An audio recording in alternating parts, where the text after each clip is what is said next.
1775 की अमेरिकी क्रांति इतिहास में एक बहुत बड़ा मोड़ था। यह अचानक नहीं हुआ। यह अमेरिकी उपनिवेशवादियों और उनके ब्रिटिश शासकों के बीच बढ़ते असंतोष का नतीजा था। बरसों से तनाव अंदर ही अंदर पक रहा था। उपनिवेशवादी गर्वीले और आजाद ज्यादा स्वायत्तता चाहते थे। ब्रिटिश राज द्वारा थोपी गई सख्त नीतियों से वो परेशान थे। आजादी की जमीन में क्रांति के बीज बोए गए। उपनिवेशवादियों की सबसे बड़ी शिकायतों में से एक थी बिना प्रतिनिधित्व के कर। हजारों मील दूर ब्रिटिश संसद बिना उनकी मर्जी के उपनिवेशों पर कर लगाती थी।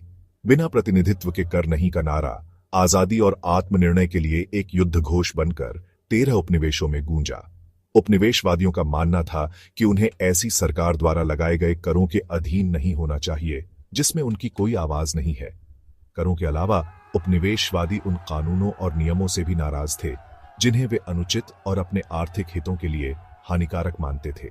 व्यापार को नियंत्रित करने और पश्चिम की ओर विस्तार को सीमित करने के ब्रिटिश सरकार के प्रयासों ने असंतोष की आग में घी डालने का काम किया। उपनिवेशवादी जो बेहद आजाद और उद्यमी थे, इन उपायों को अपनी आजादी और अपने भाग्य का पीछा करने के अधिकार पर अतिक्रमण के रूप में देखते थे। 18वीं शताब्दी के आगे बढ़ने के साथ उपनिवेशों के बीच पहचान और एकता की भावना बढ़ने लगी। अटलांटिक तट पर बिखरी हुई अलग अलग बस्तियों के रूप में जो शुरू हुआ, वह धीरे धीरे एक साझा उद्देश्य की भावना में बदल गया। वे खुद को केवल ब्रिटिश राज के अधीन नहीं बल्कि अमेरिकी के रूप में देखने लगे, जो समान मूल्यों और आकांक्षाओं से बंधे थे। एक ऐसे बड़े संघर्ष का मंच तैयार हो गया था जो एक उपनिवेश और उसके मातृदेश के बीच के रिश्ते को नए सिरे से परिभाषित करेगा। बिना प्रतिनिधित्व के कराधान का मुद्दा केवल एक सैद्धांतिक बहस नहीं था, इसके उपनिवेशवादियों के लिए वास्तविक और तात्कालिक परिणाम थे।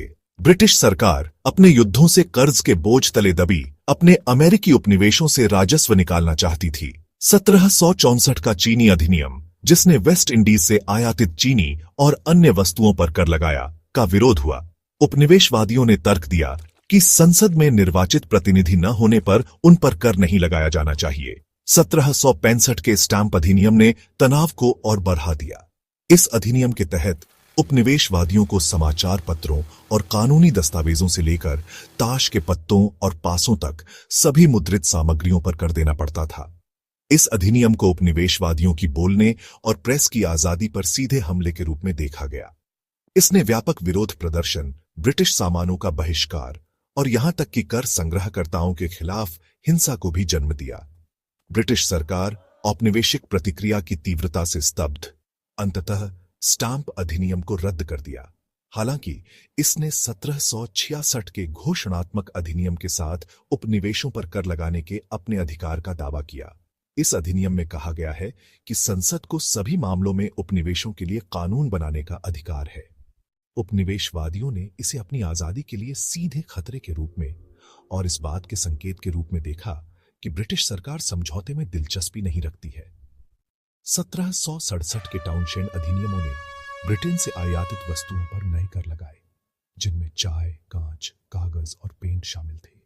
इन अधिनियमों का उपनिवेशवादियों ने नए सिरे से विरोध किया, जिन्होंने बहिष्कार और विरोध प्रदर्शन आयोजित किए।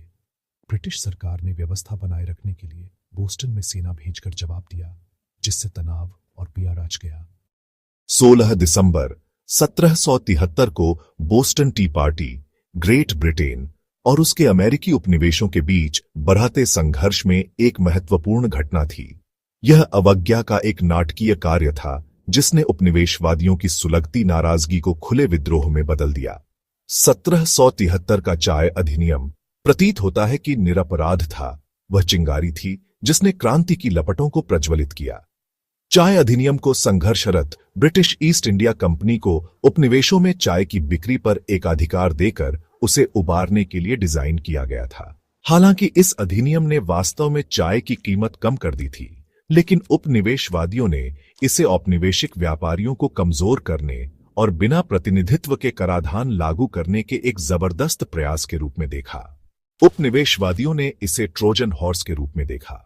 एक ऐसा प्रतीत होता है कि सौम्य उपाय जो उनकी स्वतंत्रता को नष्ट करने के एक भयावह इरादे को छुपाता है।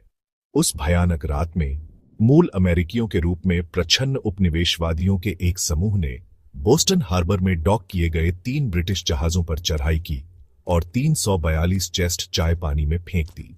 बोस्टन टी पार्टी अवज्ञा का एक सोचा समझा कार्य था, ब्रिटिश शासन की प्रतीकात्मक अस्वीकृति।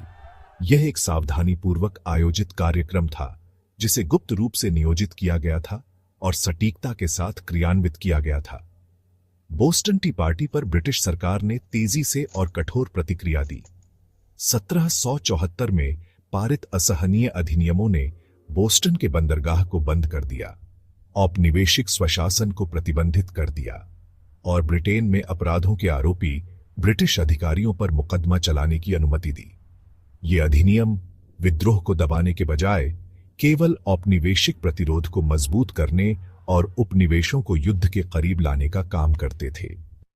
भाग 4। दुनिया भर में सुनी गई गोली लेक्सिंगटन और कॉनकॉर्ड। अमेरिकी उपनिवेशवादियों और ब्रिटिश अधिकारियों के बीच सुलगता तनाव अंततः 19 अप्रैल 1775 को मैसाचुसेट्स के लेक्सिंगटन और कॉनकॉर्ड शहरों में खुले युद्ध में बदल गया। ये झड़पें हालांकि छोटे पैमाने पर अमेरिकी क्रांतिकारी युद्ध की शुरुआत का प्रतीक थीं और इतिहास के पाठ्यक्रम पर इसका गहरा प्रभाव पड़ा। युद्ध से पहले के महीनों में बोस्टन में ब्रिटिश अधिकारियों को कॉनकॉर्ड में औपनिवेशिक मिलिशिया द्वारा हथियारों और गोला बारूद के भंडार के बारे में खुफिया जानकारी मिली थी। मैसाचुसेट्स के ब्रिटिश सैन्य गवर्नर जनरल थॉमस गेगे ने इन हथियारों को जब्त करने के लिए ब्रिटिश नियमित सेना की एक टुकड़ी भेजी। हालांकि पॉल रेवरे सहित सवारों ने उपनिवेशवादियों को पहले ही चेतावनी दे दी थी, जिन्होंने ब्रिटिश आ रहे हैं कि अपने नारे से पूरे ग्रामीण इलाकों को सतर्क कर दिया था। 19 अप्रैल को भोर में ब्रिटिश सैनिकों का सामना लेक्सिंगटन ग्रीन पर औपनिवेशिक मिलिशिया के एक छोटे समूह से हुआ। एक गोली चली, जिसके बाद बंदूकों की आग की बौछार हुई। 8 उपनिवेशवादी मारे गए और ब्रिटिश कॉनकॉर्ड की ओर बाँच गए। कॉनकॉर्ड में उत्तरी पुल पर एक और गोलीबारी शुरू हो गई। इस बार उपनिवेशवादियों ने बढ़त हासिल कर ली। ब्रिटिश सैनिकों को बोस्टन वापस लौटने के दौरान औपनिवेशिक मिलिशिया द्वारा परेशान किया गया, जिससे उन्हें काफी नुकसान हुआ। युद्ध की खबर पूरे उपनिवेशों में जंगल की आग की तरह फैल गई, जिससे स्वतंत्रता के लिए समर्थन बियाज गया। दुनिया भर में सुनी गई गोली, जैसा कि इसे जाना जाने लगा, दाग दी गई थी, जो एक नए राष्ट्र के आजादी के संघर्ष की शुरुआत का संकेत दे रही थी। भाग 5। स्वतंत्रता की घोषणा, आजादी की मशाल। 4 जुलाई 1776 को फिलाडेल्फिया में बैठक कर रही दूसरी महाद्वीपीय कांग्रेस ने ग्रेट ब्रिटेन से स्वतंत्रता की घोषणा करने का महत्वपूर्ण कदम उठाया। स्वतंत्रता की घोषणा में निहित यह अधिनियम अमेरिकी इतिहास में एक महत्वपूर्ण क्षण था। इसने दुनिया के सामने यह घोषित किया कि 13 उपनिवेश अब ब्रिटिश शासन के अधीन नहीं हैं, बल्कि अब एक स्वतंत्र और आजाद राष्ट्र हैं। स्वतंत्रता की घोषणा, जिसे मुख्य रूप से थॉमस जेफरसन ने लिखा था, मानवाधिकारों और स्वशासन का एक शक्तिशाली और स्थायी कथन है। यह दावा करता है कि सभी पुरुषों को समान बनाया गया है और उन्हें कुछ अपरिहार्य अधिकार दिए गए हैं, जिनमें जीवन, स्वतंत्रता और खुशी की खोज शामिल है। जॉन लॉक जैसे प्रबुद्ध विचारकों से प्रेरित जेफरसन के शब्द पूरे इतिहास में गूंजते रहे हैं, जो दुनिया भर के उत्पीड़ित लोगों के लिए आशा की किरण के रूप में काम कर रहे हैं। स्वतंत्रता की घोषणा करने का निर्णय हल्के में नहीं लिया गया था। महाद्वीपीय कांग्रेस के प्रतिनिधियों को पता था कि इसका मतलब उस समय की पृथ्वी पर सबसे शक्तिशाली राष्ट्र ग्रेट ब्रिटेन के साथ युद्ध है। फिर भी उनका मानना था कि स्वतंत्रता का कारण जोखिम के लायक है। वे अपनी आजादी को सुरक्षित करने के लिए अपने जीवन, अपने भाग्य और अपने पवित्र सम्मान को गिरवी रखने को तैयार थे। स्वतंत्रता की घोषणा केवल युद्ध की घोषणा नहीं थी, यह सिद्धांतों की घोषणा थी। इसने उन आदर्शों को निर्धारित किया जिन पर नया राष्ट्र स्थापित होगा: स्वतंत्रता, समानता, स्वशासन और खुशी की खोज।